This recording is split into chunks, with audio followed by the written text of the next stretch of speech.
What's up, guys? Ashley with Midwest Roamers on my way home from work on a Friday. Yes, that says a lot. But today's an exciting day, and I do have an update. So today we got the windows tinted on the truck, no more fishbowl, and the brow done, as well as new tires. So those are two big things we really wanted before we went, and they're done. So I'm just waiting to get home to see what this thing looks like. I'll insert some clips of the before and after. Truck topper ETA is about a week out, and we're gonna get that installed right away once that comes in. And then last thing is our trip, which is like 2 weeks from now, and we have nothing completely booked. Actually, we have nothing booked.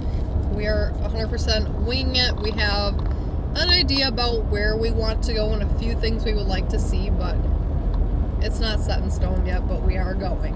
This is our trial with just Nick and I before we take the kids and the dogs. So it's a must. We got to make sure everything works and functions. It'll be the first night in the truck, so we're just doing one overnight.